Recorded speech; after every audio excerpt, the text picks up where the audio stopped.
What is going on, beautiful people? Welcome to another episode of the Narcissists Code. I'm your favorite self-aware narcissist, Mr. Lee Hammock, better known as Mental Healness, across all social media platforms. If this is your first time seeing my face or hearing my voice, I'm a diagnosed narcissist, and I use my platform on social media to raise awareness for NPD, get more people into therapy, and also validate the victims, survivors, and thrivers of said disorder.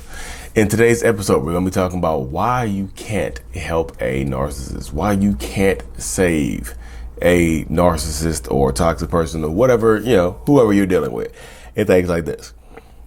A lot of people in these dynamics get lost up in the situation where you actually started feeling sorry for the narcissistic person. Like, you might think that this narcissist or toxic person, whatever, is, they're feeling neglected or they're lost or they're empty inside. So, or they had a bad childhood and stuff like that. So you start feeling bad for them. Your empathy starts to kick in into high gear and things like this. And you know what? You're like, I'm going to help this person. You know what?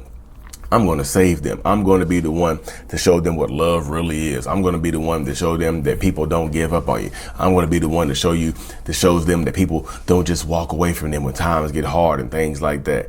And then you end up losing yourself, wasting a lot of time and being angry as hell for a very, very long, extended period of time. That's just the way it goes when you're dealing with narcissistic people. You know what I mean? That's the way it goes when you're dealing with toxic people and whatnot. But you can't, reason number one why you can't save them, the main reason why you can't save them is because they don't want your help. Speaking as a narcissist myself, I don't want people's help, y'all. I'm just like, do some narcissistic people want help with money and finances and things like that? Yeah, some of them do. But I'm one of the ones that I don't want you to pity me. I don't want your pity. I don't need your pity.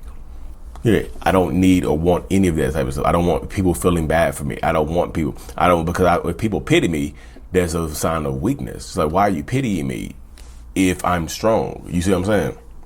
Why are you pitying me if I have all this stuff going for me? Why are you pitying me? You see what I'm saying? You see where we're going here? Like, most narcissistic people, or a lot of them, don't want your pity. So pity and help, part of pitying somebody is wanting to help them. So if you want to help me, then that means you pity me, or that you think I'm weak for some reason. You see what I'm saying? You think I'm weak. You think I need your help, want your help for some reason, and things like this. You see what I'm saying? So a lot of narcissistic people get caught up in these dynamics. They get caught up in these situations where they actually, not narcissistic people. A lot of people who are dealing with the narcissistic people get caught up where you're trying to help them because you pity them. They don't want your pity. There a lot of times when you pity a narcissist, they get angry with you. They get upset with you. They resent you for pitying them. They resent you for thinking that they are weak and they need your help. How dare you think they need your help? You see what I'm saying? I don't care if they really do need help. I don't care, if they're drinking themselves into a stupor every single night. They don't want your help, y'all. And you want to help them so bad. We love and care about this person so much. You're like, I just want to help them. I just want them to see themselves the way that I see them, and then they'll be better for me and for this relationship or whatever. And I understand the dynamic, y'all, because that's one of the main questions I get. How do I make a narcissist self-aware? How do I get them to go to therapy? You don't. Yeah, you can give them an ultimatum saying, hey, you go to therapy or I leave. And then, they might go to therapy, but that's performative. They are just doing that therapy to keep you. They are just doing that therapy or their counseling just to make you happy, to satisfy you, that request, to satisfy that ultimatum or whatever. It doesn't mean that they're actually going in there and getting any type of help. They're just going in there to get you to feel bad, hey, I did it. Hey, I went to therapy. Hey, you can't say I didn't do it. Hey, I did do this. You see what I'm saying? That's the mindset that you encounter when you're dealing with a lot of narcissistic people. That's just it, y'all. And some of the people get ran over top of and get manipulated and gaslit into these situations. I feel bad for people. I do, but I tell them you can't save them. And people talk to me because they want to try to help that narcissistic person. I can't give you advice on how to help them, y'all. How do you paint narcissism as a good thing? You have to do that. You have to go to your person and paint narcissists or toxic behaviors or the toxic traits or the horrible treatment that they're giving you. Paint that in a good light. I can't paint it in a good light, Lee. How do you paint gaslighting in a good light? Ooh, I love being gaslit. I love when you gaslight me into money. I love you when you manipulate the hell out of me. I love you make me feel crazy. No, you can't do that. Because when you try to paint their toxic behaviors in a good light, they're going to take it as a compliment and keep doing it. You can't help them. They don't want your help, y'all. They have to want to do it on their own. They have to want to go get help by themselves. But when your wife did this to you, that's when... Again, y'all, when y'all put that comment in my comment section, again, when I tell y'all that narcissistic people hate when y'all pity them and things like that, or hate when you give them ultimatums and hate when you tell them what to do, or hate when you make them feel weak or look weak. When y'all put in our comment section, like, what did your wife do to make you do this? How does your wife hold you accountable? She doesn't. I do that on my own, y'all. I work hard on myself, for myself. And my relationship dynamic gets better over time because of it. Do we struggle? Yeah, we have struggled. We fight sometimes. We argue sometimes. It's just everybody does. You know what I mean? Everybody does. You see how that works? I do it on my own. It's like there's no power control dynamic like that. That just I get it. But y'all want to see? I want to talk to your wife. I'm like, what is she gonna tell y'all? She didn't make me do anything. She didn't give me no ultimatum. I went through therapy by myself. I go to therapy by myself even to this day. My wife literally just found out who my therapist was a few months ago. I didn't tell her who my therapist was. Yeah. I've been going to therapy for 5 years and she just found out who my therapist was. I just showed her a picture the other day recently. You see what I'm saying? Just did this. This is me just doing it right now. Like, this is me on my own doing the work for myself. Selfishly doing the work.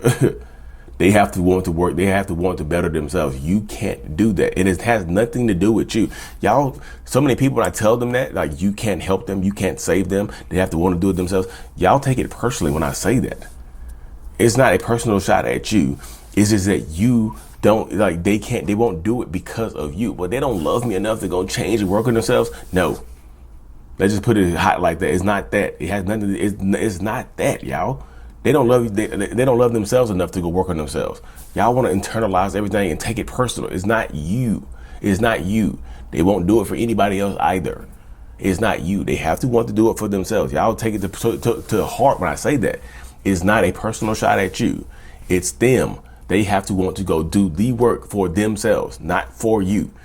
How do I get them? Because I know y'all take it personal because y'all say, how do I help them? How do I get them to go to therapy? How do I make them become self-aware? You try to internalize and personalize the work that they have to do. Stop personalizing the work that they have to do. Yes, do you need to go to therapy? Yeah, you probably need to go to therapy from dealing with this toxic person for an extended period of time. Yes, you probably need to in order to help yourself and to be as strong and mentally strong and mentally solid as possible. So yes, you probably need to go to therapy to help yourself because it empowers you. You see what I'm saying? You have to empower yourself. Like, they have to empower themselves. Can you, like, well, what if they do go to therapy? Can I stay with them and support them through therapy? Yo, this is like, what if we break up and then they tell me they'll go to therapy on their own? Well, so what if we break up and they say, hey, I'll go to therapy. I'll go ahead and do it. They're still doing it for you. They're still doing it for you. They're doing it to get you back. They're doing it to get you back into their life. But how do I know if they're real, Lee? One of my good friends, Lisa Sunday, said this. No, just joke. I joke with Lisa Sunday a lot. I don't know if she still watches these, but she said, take the relationship off the table. That's how you know if they're genuine or if they're real. Take the relationship off the table. If you say, hey, look, go ahead and go to therapy, continue to do you, continue to get better, but our relationship has met its end. I'm not coming back. You'll see their true colors. Well, I'm not going to therapy. What I need to go to therapy for then? I'm done. I'm good. Bye. You see? You see how that works? Take the relationship off the table. You'll take a promise of therapy over actual work. That I promise I'll go get help if you take me back. If you take me back, I promise I'll go get help. Y'all see how there's negotiation, how they're bartering for your heart. They're negotiating for your heart and for your time and for your energy. You can't save them, y'all. You just can't. I know y'all want to. You want to throw them a life raft or something like that. Yeah. You can't. They have to want to do the work for themselves. Every self-aware narcissist that I know, that I've encountered, does the work for themselves. They don't do the work to stay in relationships. They don't do the work to keep their partner happy or whatever. Their partners have left them and they're still going to therapy. They're still putting in the work. You have to want to do it for yourself, to better yourself. You have to put the work in for yourself. You see how that works? Mindset over everything. You can't save them. They have to want to save themselves. It has not a personal shot at you. They have to want to do it themselves. They don't. A lot of them, y'all, don't think that they need help. A lot of them think that they're fine. As long as you stay, and the longer you stay in a relationship dynamic with them, the more they think that their behavior is acceptable. So why would they change again? If you've been accepting this behavior for 10 years, why would I change now? What changed now? What's the big deal there? What's the big idea now? What's the problem now? You've been dealing with it for 10 years. Why do you need me to change right now? You see what I'm saying? You see how that mindset works? I didn't think it was a problem because you tolerated it. What you allow is what will continue. But anyways, y'all, let me cut this thing short. Y'all, if y'all listen to this on Apple Music, can y'all please hit that 5-star review for me, or give me a good review on Apple Music or whatever. I don't know if y'all seen my last video where some woman decided that she was going to leave a review saying, "Oh, your podcast is gross. I hate listening to you." Just some haters stuff right there. I guess I know everybody's not going to like me, but I get it. But anyways, if you feel generous, hit that 5 stars for me, 4 stars, whatever. Anything more than 1 star, I'm fine. Anyway, thank y'all for tuning in to another episode. Like and subscribe for more. And as always, mental illness is out. Peace.